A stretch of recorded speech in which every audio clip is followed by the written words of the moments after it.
Right now on Denver 7 News, it's 7 o'clock on Local 3 from our nation's capital to city councils. Guns are front and center today after a wave of mass shootings across the country. This morning, we're going 360 in depth on the laws already in place in Colorado and the debate heating up. The bids are in for the Broncos. We'll take a look at who's the front runner and what head coach Nathaniel Hackett had to say about the process. And it's a celebration 21 years in the making. The Avs are bringing the Stanley Cup Finals back to Denver, and Ball Arena was rocking. We want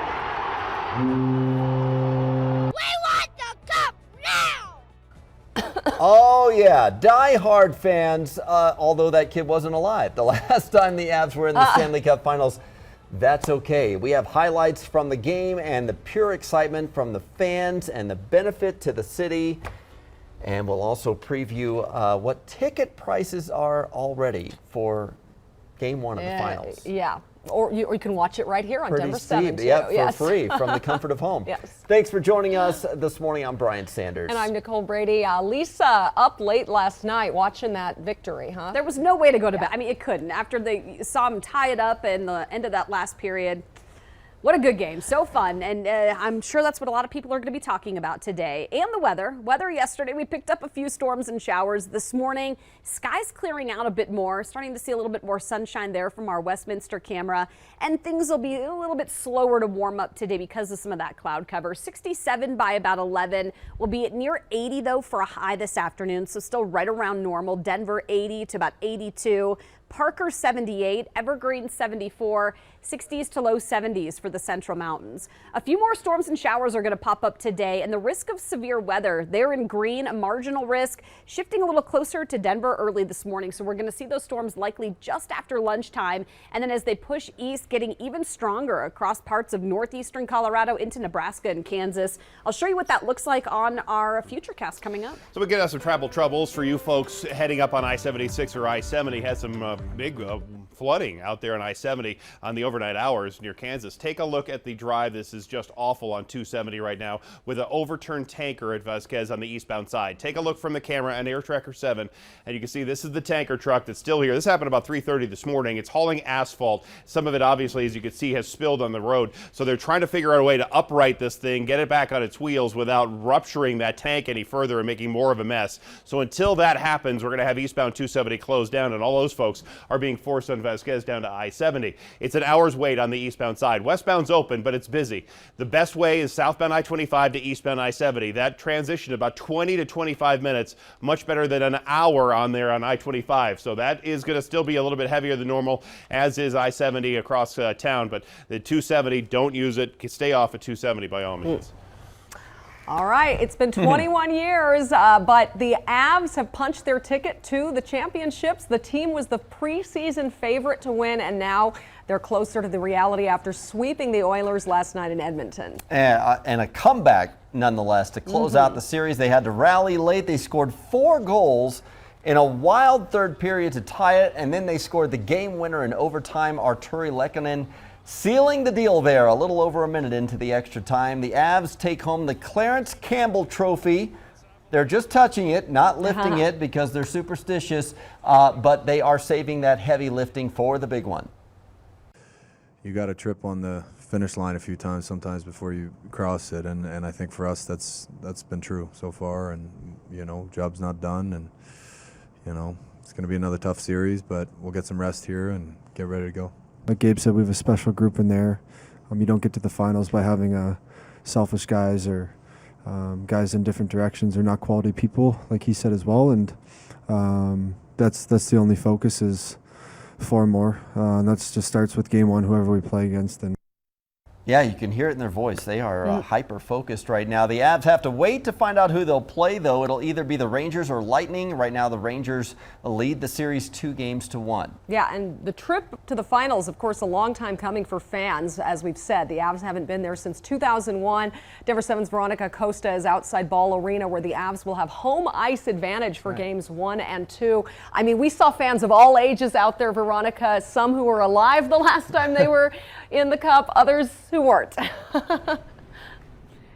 And that's the best part of it all. We have video here of some of those fans, those young ones and of course those older ones, all just as excited for what they saw last night. Of course, the Avs, the Edmonton Oilers, they weren't even playing in Denver. They weren't anywhere near Ball Arena yesterday. They were up in Canada playing in Edmonton, but you wouldn't even know that because this place here behind me, Ball Arena itself, it was packed. People were loud. They were excited for that watch party and of course watching every single one of those goals go into the actual net. Listen to what some of those fans had to say when we caught up to them after that overtime goal. And again, these are fans of all ages who were just so excited to be witnessing this. We need to change the chant. We don't want the cup. We're winning the cup. We want the score. We do. We do. Let's go, Avs, baby. Let's go, Avs, baby. Let's go. We want the cup now. And this place was packed. It looked just like a home game. Again, people were here. They watched the game on the Jumbotron. It was a little bit dicey in periods 1 and 2. The Avs did get that first goal, but again, the Oilers they had that lead up until the second period. It was that third period when things really took a change and the Avs were able to get some more goals in. And then, of course, this place erupted with that game-winning goal. That was in overtime. Oh man, I feel so good. I've been waiting for this for a while. I've been working here for a long time. Let's go, Avalanche! I love you guys. Yeah, let's go. Yeah. What's good, Stanley Cup? We going. A lot of excitement in some of those clips. So we took a look at what those ticket prices are going to be. I'm sure a lot of you are waking up this morning wondering whether you can or should go to games 1 and 2 here at Ball Arena for the Stanley Cup Finals. So we looked at those ticket prices again. This was before yesterday's game. If you want to sit anywhere near the upper deck, that's level 3, you're going to be paying more than $800 a ticket. We saw one for about $832. And then if you want to be anywhere closer to that action, somewhere near the ice, you're going to have to dish out a couple thousand for some of those. We're live in Denver this morning. I'm Veronica Acosta, Denver 7. That's okay. A lot of people willing to overlook that sticker shock this morning. The Avs will have home ice in the Stanley Cup Finals no matter who they play. Meanwhile, best seat in the house might be from your couch in your living room. You can watch every game of the series over on Denver 7. Well, the Broncos are reviewing bids to buy the team from 4 ownership groups. The front runner, though, is still Rob Walton of the Walmart family. The Broncos will take the highest bid. Walton is worth nearly $70 billion. The new owner should be announced before training camp starts. We talked to Broncos head coach Nathaniel Hackett about the search. After talking with everybody, I think they all have an amazing passion and want to be part of this league, and they want to be part of a team. And I think that's something that's really beautiful. You know, they want to come to win, and they want to do something great here. For us, it's about winning. You know, no matter who is out, who's going to own the team. So I'm excited. I think everybody that's been part of it is very exciting to be part, of the Denver Broncos, and we'll see where it goes. Yeah, it is likely the eventual sale price will be a record for an American pro sports franchise, an estimated $4 to $4.5 billion. The current record for an NFL team is about $2.3 billion for the Carolina Panthers in 2018. Turning to a much more serious topic this morning, we are coming off the deadliest weekend in our country this year due to shootings, and lawmakers are closing in on key gun reforms. ABC is launching a new series today called Guns in America. Yeah, we're partnering with their national coverage to bring you a 360 in-depth look at the latest on the compromises in Washington, also the 4 Colorado cities taking matters into their own hands today. We'll also introduce you to a Colorado teen who, in response to the Boulder King Super shooting, created something he thinks could save lives. And we'll have an inside look at how security is changing and helping train local officers.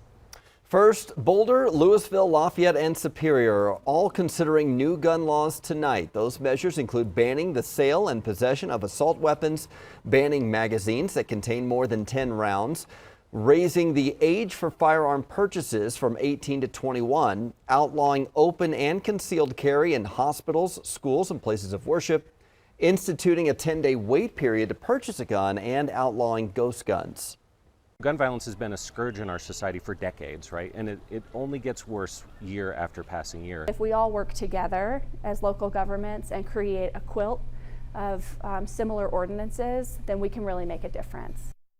So Superior is actually considering going even further with its gun control proposal. Denver 7's Christian Lopez takes a closer look at 20 pages of ideas here. Yeah, Brian, there are several ordinances under consideration. Local leaders will be discussing all of those during a meeting tonight.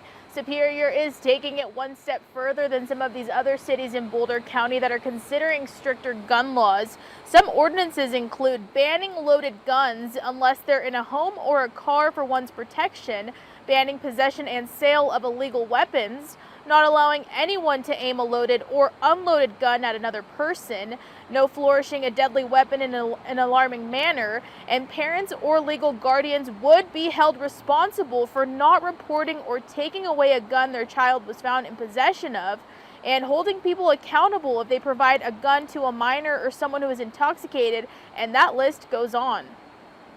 We believe that that will create a momentum that will make it possible for us to pursue this at a state level. And just as we're hoping to be a model for Colorado, we hope Colorado then can be a model for the nation.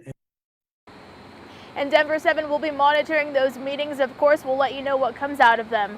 Live this morning, I'm Christian Lopez, Denver 7. Yes, thank you, Christian. And our 360 in-depth coverage will continue at 7:30. We're taking a look at a Colorado company that is working to prepare law enforcement for active shooter situations.